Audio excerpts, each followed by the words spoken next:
Okay, तो हम बात करते हैं पोस्टपार्टम हेमरेज की। पोस्टपार्टम हेमरेज के लिए हमको 5। तो ये टी क्या क्या होता है? ये टी होता है टोन। टोन से याद रखना है हमें एटोनी। कौन सी एटोनी? Uterine atony. फिर दूसरा आता है टी, वो होता है टिश्यू के लिए। तो इससे हमें याद रखना है कि हम पढ़ेंगे प्लेसेंटा एक्रेटा के बारे में। फिर और होता है टी, एक और होता है, ये होता है ट्रोमा के लिए। तो इसके अंदर हम पढ़ेंगे पेरिनियल टीयर के बारे में। ठीक है। इसके अलावा एक और कोज होता है टी, वो होता है थ्रोम्बिन, और एक होता है यूट्राइन इन्वर्जन के बारे में पढ़ेंगे हम। Upside down in uterine inversion. ठीक है। तो हम अपनी कहानी की शुरुआत करते हैं यूट्राइन इन्वर्जन से। तो इसके लिए 2 या 3 इम्पोर्टेंट बातें हैं। पहली बात तो इसकी डायग्नोसिस की बात करें तो ऑन पेल्पेशन एम्प्टी पेल्विस ये फील होता है। तो जहाँ पे भी एम्प्टी पेल्विस लिखा हो तो हमारे दिमाग में चमकना चाहिए, क्या चमकना चाहिए? यूट्राइन इन्वर्जन चमकना चाहिए। इसकी 4 डिग्रीज होती है। फंडस से बात करते हैं, फंडस से। तो पहली डिग्री के अंदर जो फंडस होता है वो सर्विक्स पे नहीं पहुंचा होता है। ठीक है। लेकिन दूसरी डिग्री में फंडस जो होता है वो सर्विक्स पे पहुंच गया होता है। तीसरी तीसरी डिग्री में क्या होता है? जो फंडस होता है सर्विक्स के बाहर आ जाता है, इवन यूवुला तक आ जाता है। और फोर्थ डिग्री के अंदर ये पूरा का पूरा यूट्रस जो है वो बाहर निकल जाता है। तो ये डिग्री है, ये इम्पोर्टेंट है और याद करनी है। तीसरी चीज़ बची ट्रीटमेंट की। तो ट्रीटमेंट ये ध्यान रखो कि uterus is manually put back in place. इसके अलावा एक O'Sullivan's method is used for replacing the uterus. इसके अलावा सर्जरी मे बी रिक्वायर्ड। ठीक है। तो हमने यहाँ पे जाना O'Sullivan's method that is used for replacing the uterus.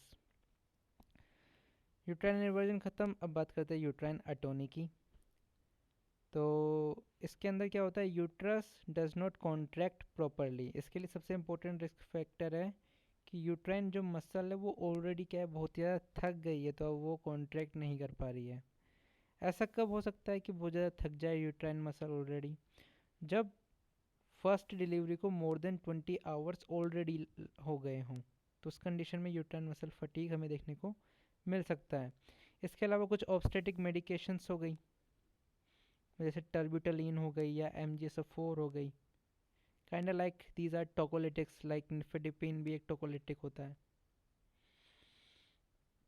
तो ये क्या है? ये कोज करा सकते हैं यूट्राइन एटोनी।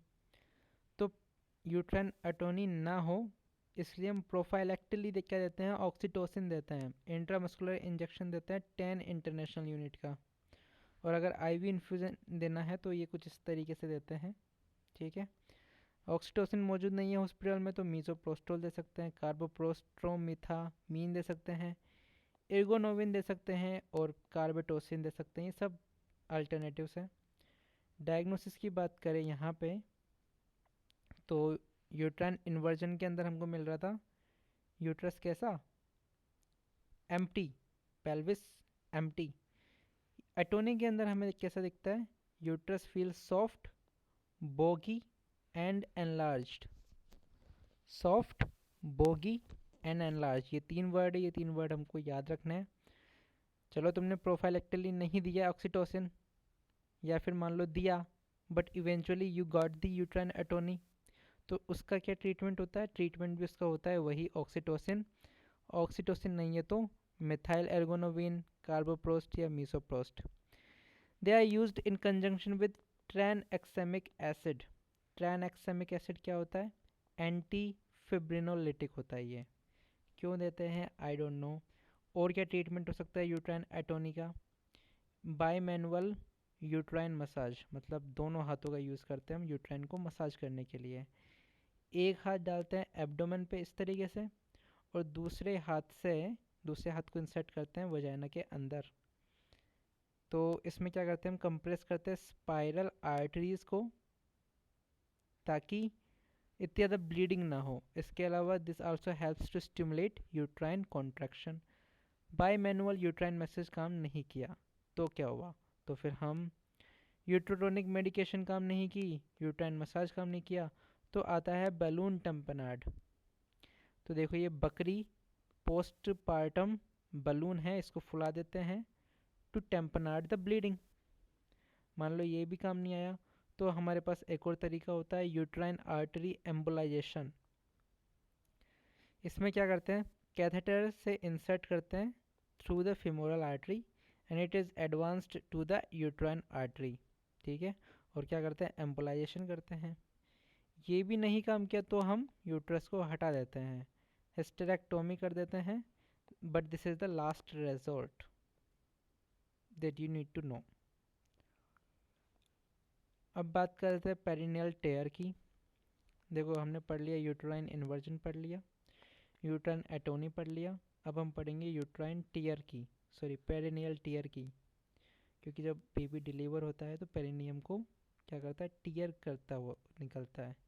तो इसकी 4 डिग्री होती है। फर्स्ट डिग्री होती है does not go past the fourchette. Second degree में it does not involve the anal sphincter.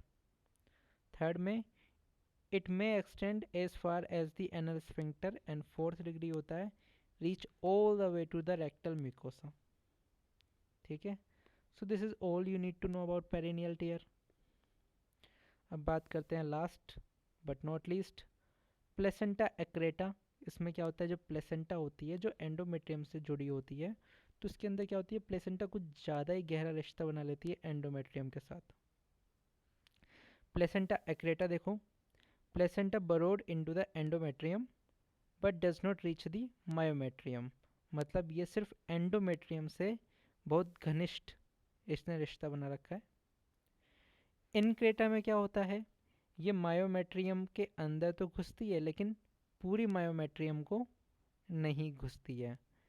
और परक्रेटा में क्या होता है, ये पूरी मायोमेट्रियम को घेर लेती है, इवन मायोमेट्रियम के आगे भी ये बढ़ जाती है।